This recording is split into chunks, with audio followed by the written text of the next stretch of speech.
హరే కృష్ణ, అందరికీ స్వాగతం. మనం ఇప్పుడు గంగోత్రిలో ఉన్నాము. గంగామయ్య కీ జై, భగీరథి గంగా కీ జై. నిన్న మనం యమునోత్రి దర్శనం చేసుకున్నాము. ఈరోజు గంగోత్రి ధామంలో గంగమ్మ దర్శనం చేసుకుంటున్నాము. గంగమ్మ, గంగా అంటే ఏంటి? గామ్ అంటే భూమి, గా అంటే ప్రయాణించుట, భూమికి ప్రయాణించుట. గంగా ఆధ్యాత్మిక లోకంలో విరజా నది రూపంలో ఉంటుంది. ఎప్పుడైతే వామన అవతారం ఎత్తారో శ్రీకృష్ణుడు, వామన అవతారంలో తన యొక్క కాలిని బ్రహ్మాండాన్ని చొచ్చుకొని వెళ్ళినప్పుడు ఆ విరజా నది భగవంతుడి యొక్క పాద పద్మాలను తడిపి వస్తోందనమాట. వచ్చేటప్పుడు ఆ సత్యలోకంలో కూర్చున్నటువంటి బ్రహ్మదేవుడు, ఆహా ఇది నా తండ్రి యొక్క పాద పద్మాలను కడిగినటువంటి జలమే, ఈ పరమ పవిత్రమైన జలము అని చెప్పేసి తన కమండలంలో పట్టుకొని పెట్టుకున్నారనమాట. పెట్టుకొని రోజు ఘటస్థాపన చేసి రోజు నిత్య పూజ చేస్తూ ఉండేవాళ్ళు అనమాట. ఆ భగవంతుడి యొక్క పాద పద్మాలను కడిగినటువంటి జలాన్ని. అయితే ఆ విధంగా విష్ణుపాది అనే పేరు వచ్చింది. ఆ విరజా నది విష్ణు యొక్క పాదాలను కడిగింది కాబట్టి విష్ణుపది అనేసి పేరు వచ్చింది. ఒక రోజంట బ్రహ్మదేవుడి దగ్గరికి ధ్రువ మహారాజు వచ్చారంట. ధ్రువ మహారాజు వచ్చి తను వచ్చినప్పుడు బ్రహ్మదేవుడు విష్ణుపదికి సేవ చేస్తున్నాడనమాట, అర్చన చేస్తూ ఉన్నాడు, పూజిస్తూ ఉన్నాడనమాట. అదేంటి మీరు ఏం చేస్తున్నారు తాతగారు అనేసి అడుగుతాడనమాట ధ్రువుడు. అప్పుడు బ్రహ్మదేవుడు అంటారు, ఇది సాక్షాత్తు భగవంతుడి యొక్క పాద పద్మ జలము, దానిని నేను ఈ విధంగా సేకరించాను, నేను ఈ విధంగా పూజ చేస్తున్నాను అనేసి చెప్తాడనమాట. చెప్పగానే ధ్రువుడు అంటాడు, తాత నాకు కావాలి అనేసి అడుగుతాడనమాట. అప్పుడు మరి ఏం చేస్తాడు తాత? పాపం మనవడు అందులోటి దేవాది దేవుడి యొక్క ప్రియమైన భక్తుడు, మరి అడిగినప్పుడు ఇవ్వకుండా ఊరుకోలేడు కదా.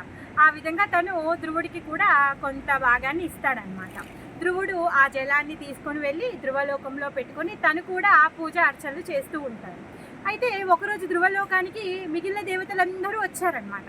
దేవతలందరూ వచ్చి ధ్రువుడు పూజ చేస్తుంటే చూస్తారనమాట. చూసి మీరు ఏం చేస్తున్నారు అంటే, ఇది నేను భగవంతుడి యొక్క పాద పద్మ జలము, ఇది మా తాతగారి దగ్గర నుంచి తెచ్చుకున్నాను, సో నేను ఈ విధంగా పూజ చేసుకుంటున్నాను అనేసి చెప్తాడనమాట. అది విన్న దేవతలందరూ లేదు లేదు మాకు కావాలి మాకు కావాలి అని అడుగుతారనమాట. అప్పుడు ధ్రువుడు అంటాడు, సరే మీ అందరూ కూడా తీసుకెళ్ళండి కొంచెం కొంచెము అనేసి చెప్తారనమాట. మనకి ఆ కొంచెం ఎంత అంటే అది చాలా పెద్ద క్వాంటిటీ అనమాట. దేవతలందరూ వాళ్ళ యొక్క సొంత విమానాలతో ధ్రువలోకానికి వెళ్ళి పెద్ద పెద్ద ఘటాల నిండా ధ్రువలోకం నుంచి భగవంతుడి యొక్క పాద పద్మ జలాన్ని నింపుకొని వచ్చారంట. ధ్రువలోకం నుంచి దేవతాలోకం వరకు, సురలోకం వరకు ఆ గంగమ్మ పారుతూ వచ్చిందంట. ఆ విధంగా దేవసురి అని కూడా పేరు వచ్చిందనమాట. అలా దేవతాలోకంకి కూడా గంగమ్మ వచ్చిందనమాట. మరి భూలోకానికి ఎప్పుడు వచ్చింది గంగమ్మ? అయితే భూలోకానికి గంగమ్మ ఎప్పుడు వచ్చింది అంటే, రామాయణంలో విశ్వామిత్రుడు రాముల వారికి చెప్పిన స్టోరీ మనం ఇప్పుడు గుర్తుకు తెచ్చుకోవాలి. సగర మహారాజు అశ్వమేధ యజ్ఞం చేస్తున్నారు. ఆయన అశ్వాన్ని వదిలిపెట్టారనమాట. మళ్ళీ తిరిగి అశ్వాన్ని తీసుకొని రమ్మని చెప్పి ఆయన యొక్క 60,000 పుత్రులకి ఆజ్ఞాపిస్తారనమాట. ఈ 60,000 పుత్రులు ఏం చేస్తారు అంటే, ఆ గుర్రాన్ని వెతుకుతూ మొత్తం భూమండలం అంతా వెతికేస్తారనమాట. పాతాళం నుంచి పైలోకాల వరకు అంతా వెతికేస్తారు. వాళ్ళకి గుర్రం దొరకకపోయేసరికి చివరికి వాళ్ళు సముద్ర తలాన్ని కూడా తవ్వేశారనమాట. ఆ విధంగా ఆ గుర్రం కోసం అని చెప్పేసి అష్టదిక్కులకు వెళ్ళిపోయారు, లోకాలకు వెళ్ళిపోయారు. మొత్తము అంతటా తిరుగుతూ వాళ్ళు వెళ్ళిపోయారనమాట. చివరికి ఇప్పుడు మనం తెలిసినటువంటి ప్రదేశం ఏంటి? అది గంగాసాగరం. ఏదైతే కపిల మహర్షి యొక్క ఆశ్రమం ఉందో ఆ ఆశ్రమం దగ్గర వీళ్ళు ఈ గుర్రాన్ని చూస్తారనమాట. అక్కడ కపిల భగవానుడు కూర్చొని ధ్యానం చేస్తూ ఉన్నాడనమాట. ఈ సగరపుత్రులు ఏమనుకుంటారు అంటే, ఆ గుర్రాన్ని కపిల భగవానుడే దొంగలించారు అనేసి అనుకుంటారు. వాళ్ళకి కపిల భగవానుడి యొక్క మహిమ తెలియదు.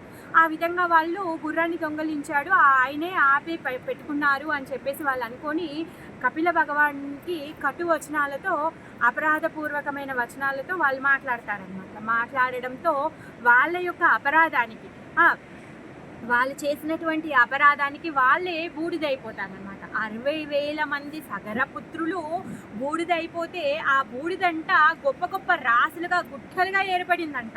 అలా ఏర్పడిపోయిందనమాట.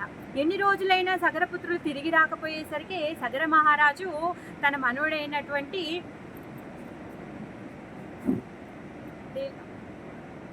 అంశుమాన్ని పంపిస్తాడనమాట. అంశుమాన్ తను వెతుకుతూ వస్తే అక్కడ గుర్రము ఇంకా కపిల భగవాన్ని యొక్క దర్శనం చేసుకుంటాడనమాట. అంశుమాన్ వెళ్ళి కపిల భగవాన్ని ప్రార్థించి తను అడుగుతాడనమాట, ఇలా మా తాతలు వచ్చారు, వాళ్ళు ఈ గుర్రం కోసం గాను మరి వాళ్ళు ఎక్కడ వెళ్ళిపోయారు, ఏం సంగతి అనేసి అడిగితే అప్పుడు కపిల భగవానుడు చెప్తాడనమాట, ఈ గుట్టలు ఏవైతే ఉన్నాయో, ఈ బూడిద రాసులు ఏవైతే ఉన్నాయో అవన్నీ కూడా మీ తాతల యొక్క బూడిద, వాళ్ళు ఈ విధంగా భస్మం అయిపోయారు అనేసి చెప్పేసరికి అంశుమానుడు పాపం చాలా బాధపడతాడనమాట. బాధపడి కపిల భగవానుడికి ప్రార్థిస్తాడు. ఏమని, మరి మా తాతలందరూ ఈ విధంగా బూడిదైపోయారు కదా, వాళ్ళకి ముక్తి కలిగించే మార్గం ఏదైనా ఉందా చెప్పండి అనేసి అడిగితే అప్పుడు కపిల భగవానుడు ఏమంటాడంటే, గంగాదేవిని తీసుకొని వచ్చి గంగా జలంతో ఈ బూడిద తడిస్తే వాళ్ళు ముక్తి పొందుతారు అనేసి చెప్తాడనమాట. అప్పుడు అంశుమానుడు తపస్సు చేస్తాడు, కానీ ఆయన తపస్సు ఫలించదు. ఆయన యొక్క పుత్రుడు దిలీపుడు కూడా తపస్సు చేస్తాడు, ఆయన యొక్క తపస్సు కూడా ఫలించదు.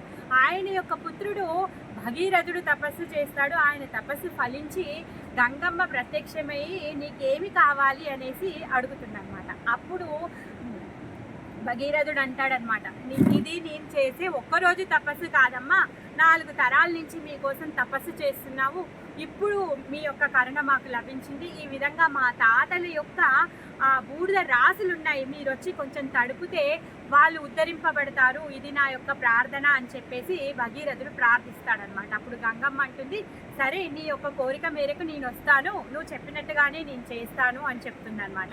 అప్పుడు భగీరథుడు చాలా సంతోషిస్తాడు, కానీ గంగమ్మ అంటుంది, సరే నువ్వు చెప్పింది బాగానే ఉంది, కాకపోతే నేను ఇప్పుడు పై లోకాల నుంచి కిందికి ప్రవహించేటప్పుడు చాలా ఫోర్స్తో వస్తానే, భూదేవి నా వేగానికి చీల్చుకొని పోయి నేను పాతాళానికి వెళ్ళిపోతాను, నువ్వు ఏదైతే కోరుకుంటున్నావో అది అవ్వదు కదా, మరి నా వేగాన్ని ఆపగలిగే మార్గాన్ని నువ్వే వెతుక్కో అనేసి చెప్తుందనమాట. అప్పుడు దిలీపుడు అక్కడున్న ఋషులను మునులను అందరి యొక్క సలహాలను తీసుకుంటాడనమాట. తీసుకుంటే అందరూ ఏం చెప్తారు అంటే, గంగమ్మ యొక్క వేగాన్ని ఆపగలిగేవాడు పరమశివుడు ఒకడే అనేసి చెప్తే అప్పుడు మళ్ళీ భగీరథుడు పరమశివుడికి తపస్సు చేస్తాడనమాట. తపస్సు చేస్తే పరమశివుడు ప్రసన్నుడయ్యి భగీరథుడు కోరిక మేరకి నేను గంగమ్మ యొక్క వేగాన్ని ఆపుతాను, నేను నా తలపైన పెట్టుకుంటాను అనేసి తను చెప్తాడనమాట. అప్పుడు ఇదే విషయాన్ని వెళ్ళి గంగమ్మకి భగీరథుడు చెప్తే గంగమ్మ అంటుంది, అయ్యో తను ఎలా ఆపుతాడు నా వేగాన్ని, తను ఎప్పుడు చూసినా అడవిలో కూర్చొని తపస్సు చేస్తూ ఉంటాడు, ఆయనకు అంత శక్తి ఉందా అనేసి తను అంటుందన్నమాట. ఆ విషయాన్నే వచ్చి మళ్ళీ శివుడికి చెప్తే శివుడికి కోపం వస్తుందన్నమాట. దానికి తెలియదు కదా పాపం గంగమ్మకి పరమశివుడి యొక్క శక్తి. సో ఆ విధంగా తర్వాత గంగమ్మ సిద్ధమవుతుంది రావడానికి. పరమశివుడు తన యొక్క జటాజూటాలను విప్పుకొని తన తలపైన పెట్టుకుంటారనమాట. తలపైన పెట్టుకొని ఇంకా బంధించేస్తారు, జటలతో బంధించేస్తారు. భగీరథుడు వెయిట్ చేస్తున్నాడనమాట, ఇంకా గంగమ్మ వస్తుంది, ఇంకా వస్తుంది అని చెప్పేసి. 1 రోజు అయిపోయింది, 2 రోజులు అయిపోయి, 3 రోజులు అయిపోయి, ఇలా వారం రోజులు అయిపోయింది. ఇంకా గంగ బయటికి రాకపోయేసరికి మళ్ళీ ప్రార్థించడం మొదలు పెడతాడు. గంగమ్మ, అమ్మ ఏంటమ్మా నువ్వు అక్కడే ఉండిపోయావు, నువ్వు ఇంకా రావట్లేదు, నేను ఎదురు చూస్తున్నాను అనేసి అంటే అప్పుడు గంగాదేవి అంటుంది, ఎక్కడ నేను రాలేకపోతున్నానే, శివుడి యొక్క జటాజూటాల్లో నేను బంధించబడిపోయాను, నా అంతలు నేను రాలేను, నా శక్తి సరిపోవడం లేదు అనేసి అంటే అప్పుడు మళ్ళీ తిరిగి భగీరథుడు పరమశివుడికి ప్రార్థిస్తే అప్పుడు శివుడు తన యొక్క జటలో ఒక 3 వెంట్రుకలని తీస్తారనమాట. ఆ 3 వెంట్రుకలు తీస్తే గంగాదేవి 3 పాయలుగా ప్రవహిస్తుంది అనమాట. ఆ 3 పాయలే భగీరథి, అలకానంద, మందాకిని. ఇప్పుడు మనం దర్శనం చేసుకునేది భగీరథి. బద్రీనాథ్కి వెళ్ళినప్పుడు అలకానందని దర్శనం చేసుకుంటాము, కేదార్నాథ్కి వెళ్ళినప్పుడు మందాకిని దర్శనం చేసుకుంటాం అనమాట. భగీరథుడు తపస్సు చేసి గంగాదేవిని తీసుకొచ్చినటువంటి ప్రదేశమే ఈ గంగోత్రి. ఆ గంగ ఆధ్యాత్మిక లోకంలో నుంచి కిందికి దిగింది కాబట్టి ఊత్రి, గంగోత్రి అని పేరు వచ్చింది అనమాట. తర్వాత భగీరథుడు రథంలో వెళ్తూ ఉన్నాడు, రథం వెనుక ఈ గంగమ్మ ప్రవహిస్తూ వస్తుందన్నమాట. కొంచెం దూరం వెళ్ళాక జాను ముని యొక్క ఆశ్రమం ఉంది. అయితే గంగాదేవి యొక్క ప్రవాహంలో జాహ్నముని ఆశ్రమం అంతా కొట్టుకొని పోతుందన్నమాట. జాహ్నముని ఏమో అక్కడ కూర్చొని తన ధ్యానంలో తను ఉన్నాడు. ఏంటి ఇలా సడన్గా ఇలా వరదొచ్చేసింది, నా ఆశ్రమం అంతా నష్టపోయింది అని చెప్పేసి ఆ గంగా జలాన్ని అంతా తన దోసిట్లో తీసుకొని తను పానం చేసేస్తాడనమాట. ఇంకా కొంచెం ముందుకు వెళ్ళిపోతాడు భగీరథుడు. వెనకకి తిరిగి చూస్తే గంగమ్మ లేదు, ఏమీ లేదు, నీళ్ళే లేవు అసలు. అయ్యో, తను మళ్ళీ గంగమ్మని ప్రార్థిస్తాడు. అమ్మ నువ్వు ఎక్కడున్నావు అంటే అప్పుడు తను చెప్తుంది, నేను ఇలా ముని బొజ్జలో ఉన్నాను అనేసి చెప్తుంది అనమాట. మళ్ళీ భగీరథుడు వచ్చి జాహ్నవునికి ప్రార్థిస్తాడనమాట. ఇది సంగతి, మేము ఇలా 4 తరాల నుంచి మేము తపస్సు చేస్తూ ఉన్నాము, ఇప్పుడు అతి కష్టం మీద ఇవన్నీ అవుతున్నాయి, ప్లీజ్ మీరు మా గంగని మళ్ళీ మాకు తిరిగి ఇవ్వండి అనేసి అడిగితే అప్పుడు జాహ్నముని అంటారు, అయ్యో ఇప్పుడు నేను ఎలా ఇచ్చేది, నేను వామిటింగ్ చేసుకున్నా, ఒకవేళ యూరిన్కి వెళ్ళినా కానీ నువ్వు కోరుకునేటటువంటి నీ కార్యానికి అది పనికి రాదే, మరి ఎలా అని చెప్పేసి జాహ్నముని అంటారు. అయ్యయ్యో స్వామి, ఇప్పుడు ఎలా, ఏదో ఒకటి మీరే చెయ్యండి అని చెప్పేసి భగీరథుడు ప్రార్థిస్తే జాహ్నముని తన తొడని కట్ చేసి తన గంగని బయటికి పంపిస్తారనమాట.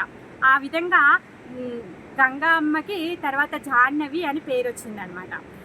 సో ఆ విధంగా భగీరథుడు వెనుక వెళ్తూ ఏదైతే వాళ్ళ తాతల యొక్క బూడిద రాసులు ఉన్నాయో ఆ రాసులన్నిటినీ తడిపి వాళ్ళందరూ కూడా ఉత్తమ లోకాలకి వెళ్ళారనమాట. అంటే చలనము లేనటువంటి అన్ని తరాలు ఉత్తిగా అక్కడ పడి ఉన్నటువంటి ఆ బూడిద రాసులనే అమ్మ వాళ్ళందరినీ ఉత్తమ లోకాలకి పంపిస్తే, మరి మనము అలాంటి గంగమ్మ యొక్క శరణాగతి పొందితే మనం ఎంత గొప్ప లాభం పొందుతామో కదా.